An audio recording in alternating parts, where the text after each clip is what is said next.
Our 15 and a half minute rest period is over. We're ready to begin with the briefing session for the next meeting, and I'll turn the meeting over to Dudley Watts. All right, thank you.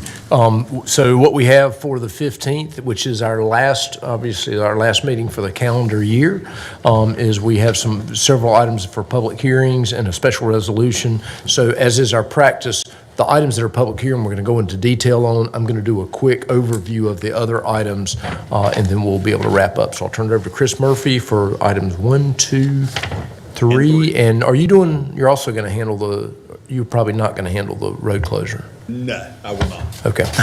We used to, but now that's master's on. That's right. So luckily, I will not be handling that one.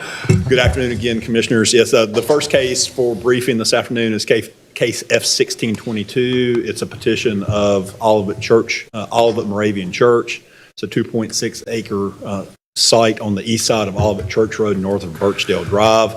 This is a general use rezoning from RS9 to IP, institutional and professional zoning.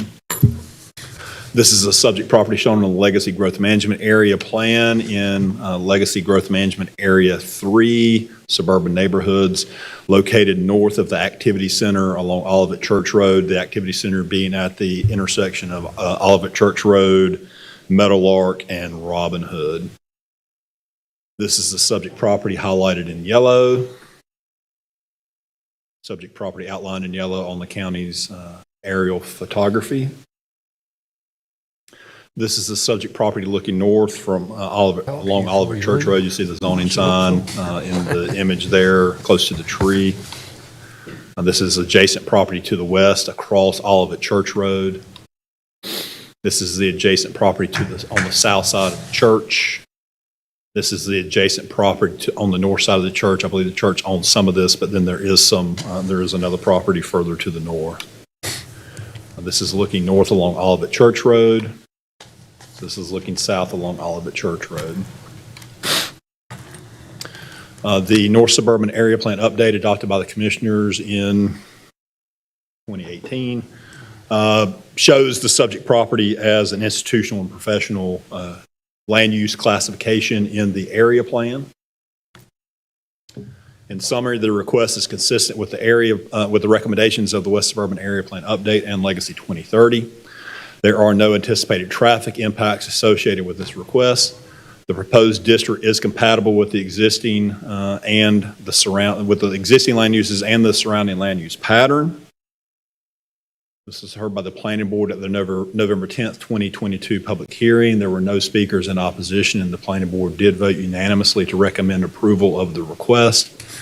Just a little bit of additional context. RS zoning does not allow for electronic message board signs, whereas IP zoning does. And that's the impetus behind, again, there could be other reasons, but generally speaking, in the city and county, whenever existing churches rezone from RS9 to IP, it's usually because they would like the opportunity to install an electronic message board sign to promote their activities and outreach that they have for their church. So with that, I'll be glad to answer any questions. Questions, comments? All right. Moving on, I'll just go ahead and move on to the next item. That will be case F-1623. This is a request that the Commissioners have seen before. This is a request of R.S. Parker Homes. It's a 96.22 acre property on the north side of Van Hoy Road, north of Fag Farm Road. This is a site plan amendment to amend the approved site plan for F-1597 to revise some access point locations. This request is on the county line. This is a project, again, that's previously been approved and reviewed and approved by the Commissioners. You see the location there on the Legacy Growth Management Area in the GMA 5 rural area. This project actually straddles the county line and involves Forsyth County, Guilford County, and the town of Stokesdale. This is the subject property highlighted in yellow. Again, it was previously rezoned to RS 40S. Subject property outlined in yellow on the aerial, countywide aerial photo. You see it there. It is there adjacent to the lake. The area plan, this was part of the Northeast Suburban Area Plan update of 2017. And the request is consistent with that. Again, this is a site plan amendment. And this is looking north at the terminus of Bent Ridge Forest Drive. This is in Guilford County. This is the intersection of Fag Farm Road and Van Hoy Road. The subject property is to the north. You see our zoning sign there indicating that there's a rezoning request 1,300 feet north. This is looking west on Van Hoy Road. The site is on the right. This is the plan that was approved. This was the old site plan approved in F-1597. Both of those circles that are indicated on this image, all of that is located within Guilford County. The original location of this project, the main entrance to this project was shown in the area, in the larger circle at the top of the image to the north side of this project. And then at the south side, again, also in Guilford County, there was a stub street that went to the south that was going to connect further to the south and eventually into Forsyth County. The access point has now shifted towards the south. Again, all this is in Guilford County and Stokesdale. And, so basically the access that was further to the north has moved to the south. And then the access, the smaller circle, that access road, that stub connection that was going to go to a road that was going to go to another part of the development that's actually in Forsyth County was eliminated because from topo it could not be done. There were topographic challenges. I'm going to go to the next image. This is actually within Forsyth County. Where that circle is, you see that dashed line. That's the Guilford County, Forsyth County line. That's where that street was coming and stubbing into the Forsyth County portion of this project. With that connection going away, again, I'm circling the same area. There is no interconnectivity. There is no stub that comes from the other part of the development into this part of the development.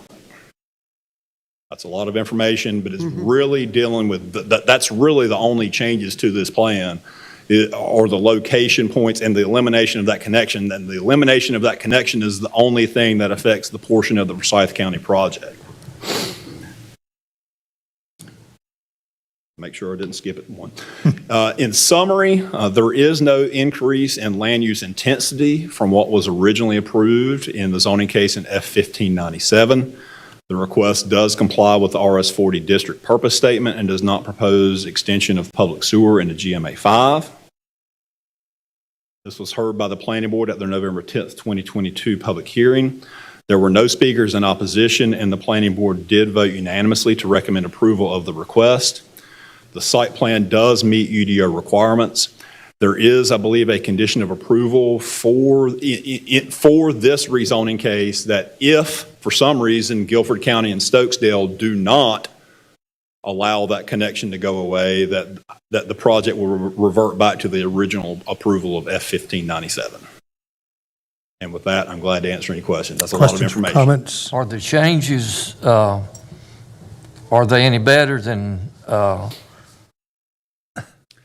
what was original? And your point to, I'm not going to argue with you about it, but whenever they say the topo is bad, that means it's going to cost a little more money. Well, and again, I'm not disagreeing with you, but I will say in this case, I'm not sure if this doesn't have the topo on it, but whenever you do look at the topo on the parcel viewer, it's bad. And again, getting back to some of the earlier questions and comments and other projects and other things, it still complies with statute. Obviously, we would like interconnectivity, but in this case, this is something that that's in Guilford County, that they're saying they can't do the connection. So we're saying, well, if Guilford County says you don't have to do the connection, we're fine with it.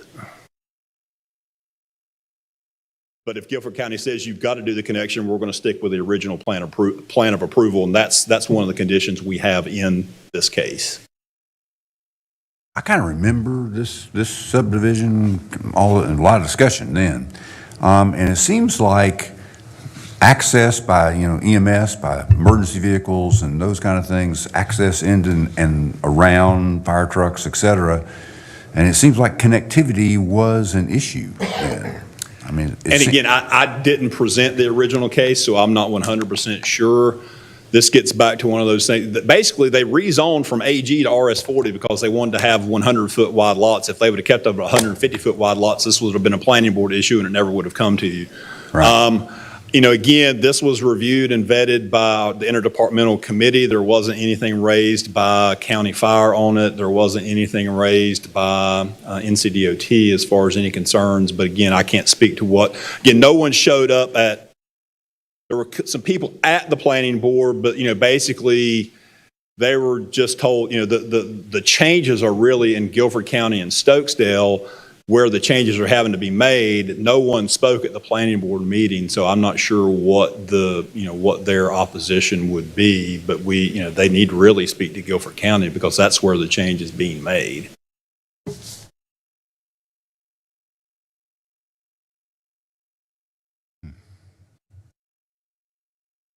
While Mr. Martin's thinking, I'm going to tell you about a 3-minute story. It's true. I haven't seen it with my eyes, except it's about topo, except on the internet. I know some of y'all know where Lover's Leap is in Virginia on Highway 58. Surely some of y'all's been there besides me. Well, anyway, it's right on top of the mountain. And if you want to know about Lover's Leap, read about it when you go home. Just look at the internet and it'll tell you where it got its name. And it's not the only place in the country that's got that name. But the road is crooked and it goes right across the top of that mountain.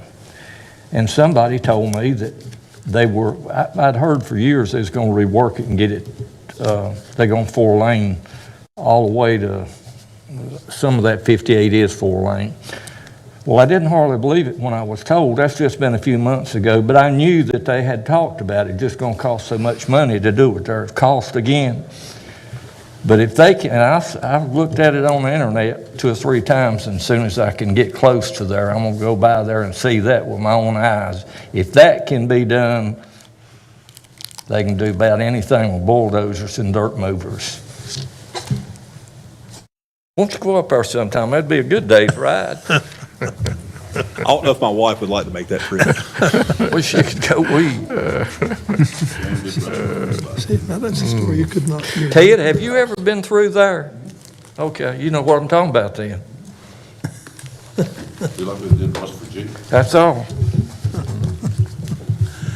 Mr. Martin, if you're gonna think some more, I'll come up with No, some. I'll have to, I got to get a map I can see a little bit better than that. I just remembered there were some issues about connectivity, and like you say, you want it to be more, and maybe, I don't know do we know whether or not our folks, the volunteer fire department that serves, access, they can get to all that? You said nobody's at the hearing, but I don't know if they're in the plan review process, right? County Fire reviews All right, it okay. on behalf of the volunteer, on behalf of our. They know rural more about fire it than me, departments. that's for sure. So, all right, I'm done. Chris, I was just curious about, is that a body of water on this map I'm looking at? Is that a lake or, what's the name of that body of water? Do you know? Blues Lake. That's Blues part of, Lake, it's that's part what of I was- Blues, yeah. That's what I was thinking. So, okay. And again, I don't know the price of these lots, but I know there's some lots up there that have transferred just the lot themselves for $500,000 to $600,000 just for Money in lots. there, yeah. So, Chris, I start giving you a list of questions that I'm gonna ask, and then you can tell me which ones not to, so we can save time. I'll answer any question I can, but if I'm not, if I can, I'm not gonna lie to you. So again, I'm not 100% sure on some of them. With that, I'm going to roll to the next one, which hopefully this isn't a zoning case. This is going to be a text amendment. Let's hope so. And this is cleaning up. I know it's here somewhere. What? Ah, there it is. This is a text amendment, UDO CC 18, which is a request of the Planning and Development Services staff to amend multiple sections of the UDO regarding procedures for submitting and reviewing applications in a digital format. Of course, in 2017, the Planning and Development Services implemented a new permitting and site plan review software system. The UDO currently has multiple references detailing specific requirements regarding the submittal of paper site plans for various approval processes. And the UDO is so detailed in some sections it tells you how the plans have to be folded. Anyway, this amendment would remove those requirements and replace them with more generic language that could remain in place even if the current software evolves over time. The proposed language directs applicants to the appropriate process for submitting any digital plans. This text amendment will replace existing language with language that is broad enough, again, to accommodate future modifications. Staff does have the ability, willingness, and we do have procedures in place to assist folks with limited computer proficiency into the digital review process. So we do help folks through the process if they have problems. If they don't have the means to get stuff in there or don't have the know-how, we do have staff capability and do that often. This was heard by the Planning Board at their September 8th, 2022 public hearing. There were no speakers in opposition, and the Planning Board did vote unanimously to recommend approval of this request. This was adopted by the City Council on November 1st. I liken this truly is a cleanup. I mean, we've been doing digital plan review for over 5 years, but had just never cleaned up our ordinance to reflect what we've been doing. So with that, I'm glad to answer any questions, but it truly is house cleaning. Housekeeping. Questions? Clean the house. All right, thank you, Chris. All right, I'll kind of zip through these. I know it's been a long day. Item 4, there's a special resolution. It's Commissioner's intent to close Roller Ridge Road and calling a public hearing on the matter. And so the folks from Mappers for Safe will review that. I got personally involved in that just because the gentleman was trying to navigate government, and so I helped him kind of navigate through it. But it is a road. It's kind of over in the Louisville area, and it's really, he lives next to a stub street. He wants the stub street to go away, and the town of Louisville has basically said they would never envision stubbing into it. And so he felt like he wanted to go ahead and request. Obviously, planning is going to say we like the stub street. We don't want you to do away with it, but the jurisdiction on the other side is the town of Louisville's, and they've said that. So. And we did actually review it, and because what it stubs into is within the town of Louisville, and the town of Louisville was fine with it, and it doesn't really, there's not a lot of interconnectivity opportunities out there. Planning staff was fine with it. Okay. Yep. So anyway, you'll see that. You got minutes, which will come to you as soon as they get completed. You've got 4 budget finance matters. The first one is, if you remember last year, we sort of made a deal with the golf operation and said, they had needs around replacing equipment.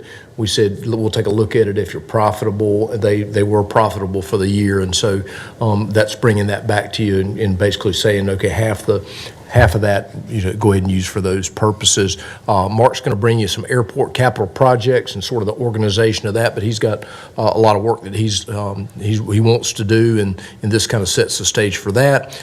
You've got an amendment to the budget around the schools. That is the quarter-cent sales tax true-up with the schools. That did exceed the budget. And one of the things that I've heard from commissioners is you do want me to have some representatives from the schools in, particularly the CFO, to talk about how they have spent quarter-cent sales tax over the last couple of years, because this is really sort of the first year where you're going to have a historical look at our commitment to make sure the quarter-cent sales tax went to the teachers, and they need to show that. And so I'm going to have our new CFO over there. Kyle, can you coordinate that? That would be great. All right, thank you. And then the last budget amendment is a public art commission.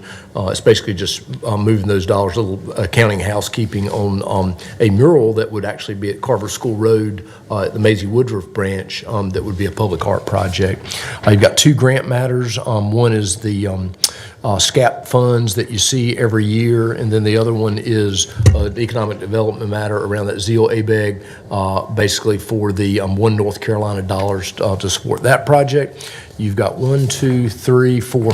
ARPA funded items. I'm not going to go into detail of those, but as you know, as we're getting those agreements together, we're bringing those back to you. Most of those are actually moving forward with some of the county ARPA projects. You've got 8 contracts. Lifeguard services at Tanglewood Parks out there. Mark's got several items related to Smith Reynolds Airport for you. You've got another temp staffing for the Department of Social Services. Damon's been working to go out for bid on the new furniture for the courthouse, and that was brought in under budget. There's a lot of excitement about the courthouse. We had the AOC in this week looking at it. They're working hard to try to get brand new technology in at the state's expense in those courtrooms, and we know it's in 3 courtrooms. We're trying to get in all of them, but Damon's been working on that, and he can talk about that next Thursday. You've got 2 items related to the NCPTS software, which is that property tax software that we kind of partly own through NCACC, and so that's that agreement to keep that system running, so you'll hear from John on that. And then we do have the termination of the lease agreement with Humane Society, and basically the extension of it for 3 months, and then you've got the associated budget ordinance amendment that sets the stage for that. So we will have that. Kirby's going to bring Can I ask a quick 2. question? Sure. Before you go into property matters, I have a question. Sure. And the question is, where are we on the flight school contract? I don't see it showing up in this thing. I just sent another draft yesterday to Mr. Mounts and haven't heard back from him, so we've not reached an agreement. Yeah, on the good news, so that's obviously on the news site, but there seems to be sorting out the relocation piece, and that's a good thing. I couldn't hear what you said. Mark Davidson's been sorting out, ensuring that that it's relocated for an interim period, and so there's sort of been 2 parts to that discussion: what he does in the interim period, and then what his long-term piece is. So it'll show back up as soon as we get something that's ready for prime time. So 2 property matters. You got a publication offered on Kevin Drive, which is some property. I don't know if you remember that one. That's where you consolidated 4 lots into one larger lot a while ago. It was a old piece of property that y'all picked up, I think, through a foreclosure. And so we've got an offer on that, and then we also have an offer on 2530 Pittsburgh Avenue, and you'll remember that's the property we acquired when the daycare center sort of went belly up. We ended up with a property with the city of Winston-Salem, and I think Boston Thurman is in that nonprofit's interested in it. Pittsburgh Avenue, yep. So that's good. And then you got a bunch of appointments, which will close Monday, December 5th. Monday, December 5th. So we'll try to make sure we get lots of interest in that. It would close Monday, December 5th. It closes on Monday, December 5th, so Yes. all applications can be viewed by commissioners. I don't know why I thought you said 15th, and that was the same day of the meeting, so I'm sorry. I apologize. It's been a long day. Refunds and fuel surcharge franchise report. That's it. Unless y'all want to stay and talk for a while longer. I'll do it. So we're through? Through We can't be through. for today. Commissioner Kaplan thinks sort of through. Yes, sort of, I move we adjourn. I can absolutely We have a motion to adjourn. second that. Second by Commissioner Martin. All in favor, say aye. Aye. We are adjourned.